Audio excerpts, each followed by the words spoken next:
Hello again. Once again I'm creating a card, and today I'm using the Alexandra Renke subscription box content, in which I received these papers with animals printed, and the theme was cooking, so I was invited for a Labskaus dinner. So you see me using the Ranger Distress Oxide Inks in Hickory Smoke, Vintage Photo, Frayed Burlap and Black Soot, and I'm shading the edge of the pattern paper that I had cut to size. I'm not a vegetarian, but I'm trying to eat less meat, so I didn't really take to this stamp set in the first place, but for this occasion it was quite appropriate because obviously the meal consists largely of meat, and two different types at that. So that's why I only stamped the outline of the cow and the pig. Labskaus is a traditional northern German dish made from pork, beef, potatoes and onions, which are all ground, or first of all the meat is brined and thereafter ground into it's a pulp basically. You eat it together with various varieties of herring. The vegetables are beetroot and gherkins. That is just the background, and later on, when the card is finished, I will write something in there for the recipient.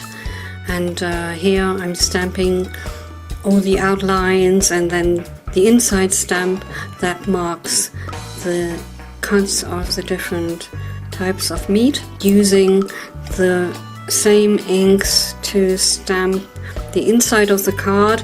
Then I had some gaps left in between all those stamps, and so I thought I'd stamp some splatters using the BoBunny to the point stamp set. It's really nice to complement certain card designs if you have these, as they are tiny and versatile.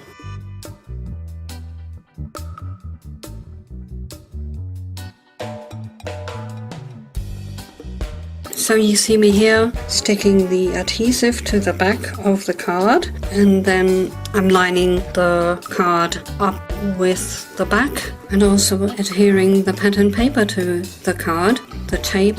I have lost the packaging for that, so I can't tell you what it is exactly, but it's like score tape.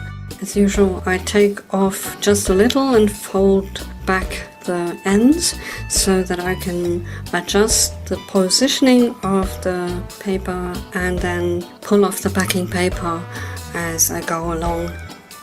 Next up, you can see that no piece of scrap paper is wasted in my house. I'm using some watercolor paper that I had used for a different background for a card that I'm going to show another time, scribbling some shapes at the ends of it, and mainly using the green part for the gherkin that's lined out in pencil, and I'm now filling in and shaping it with the different leftovers of watercolor that I have on my trays, or plates that I use as palettes, I should say. So here it comes along quite well, and you can also see my attempts to paint the beetroots at the top and some onion rings, and I have painted the outline of the fish, and now going back onto the dried paint to add some more details. So now I'm cutting out all the shapes using, first of all I started out with the small scissors, then I thought that's ridiculous and used the large scissors to cut out the shapes in the first place. I did try out the Tim Holtz mini snips for fussy cutting, but I found that they don't work so well. They work well, but they don't cut as neatly as the small scissors that I have for fussy cutting. So of course I'm going to use those. They're quite cheap, these ones, that I've used for this project, but they do the trick and it's not that fuzzy, so I'm slowing down the video here so you can see exactly how I use the fuzzy cutting, i.e. I'm turning the paper, not the scissors. That's how it's easiest to cut round shapes especially. Also, it's quite important to hold the scissors under the paper so that you're always cutting up. This is not so important here with the round shape, but if you cut tricky corners and small round shapes, that's quite significant. But any shapes, you just turn the paper, not the scissors. If you follow this advice, you'll find that fuzzy cutting is a lot of fun and very relaxing, I find anyway. For the onion rings, I had to use my knife though. I couldn't cut the inside with the scissors, or I should say I could have, but it's easier to use the craft knife for this. And also the little peppercorns and the one juniper berry, that's also there painted. I cut out the words with my silhouette cameo, but for some reason it didn't quite cut so well, and I had to go in and cut a few bits out with my craft knife. Here you see me unwrapping the doily from Crafter's Companion, which is very lovely.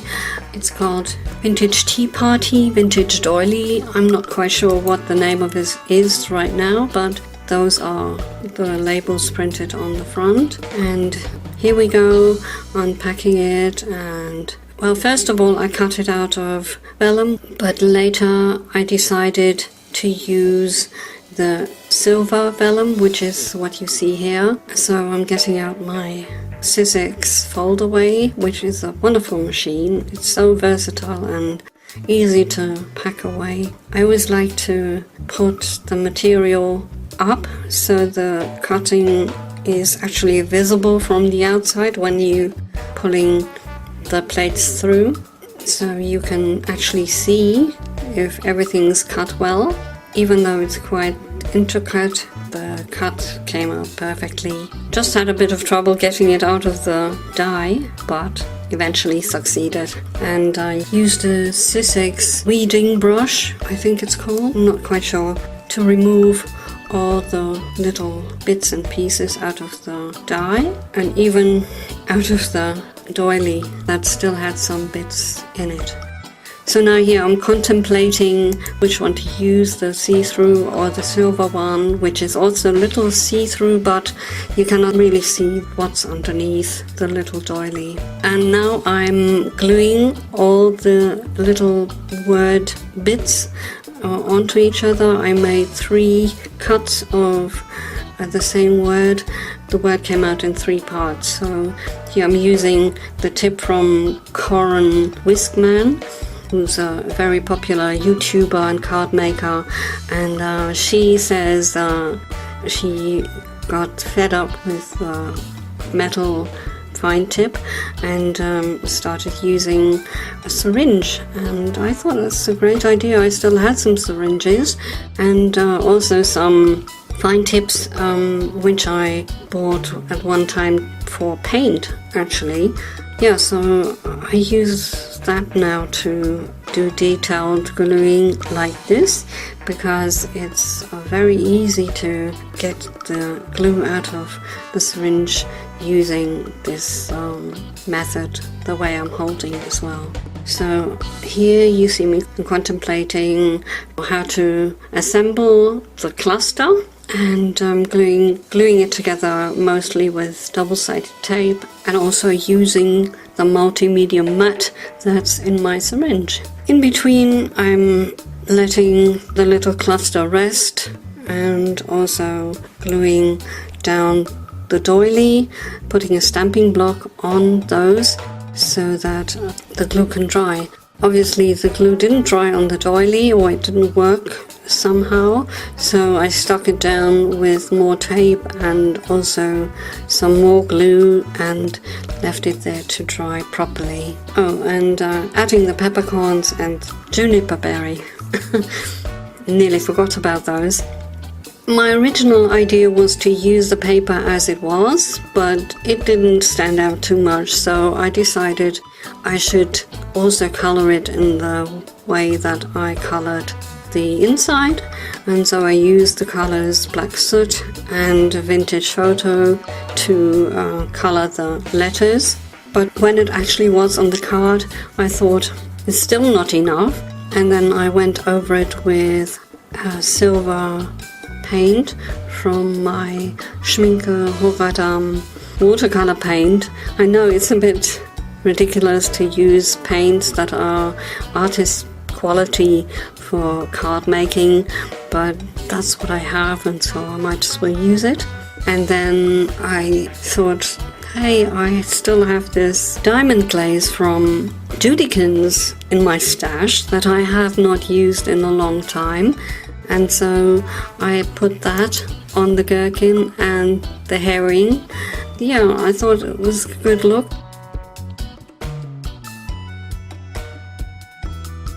The way I'm showing it here, I thought there was too many bubbles in the diamond glaze, so I went over it with my little punching tool and smoothed it out a little bit. It wasn't dry yet at all, so I could still do that.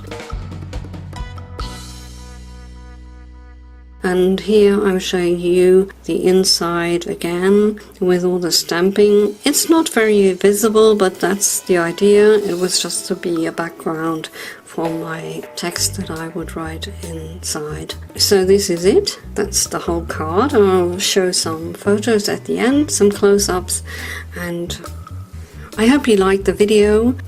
I sped most of it up 8 times, so in reality it took about 2 hours to make this card, or longer, taking into consideration I had to design the writing first and so on. The recipient was very happy to receive this card and was wondering how on earth I had made this card, but then I had to tell her that I didn't actually paint the pig. It came on a paper. Yeah, so I was very happy with it in the end, and it did the trick.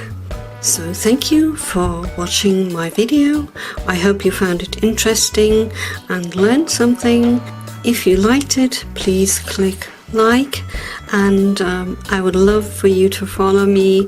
So I have more cards videos coming up in the near future, and also some more unboxings. If you have a question or a remark, leave a comment in the comment section below. I'll get back to you as soon as I can. Have a lovely day and see you soon. Bye for now. Ta-da!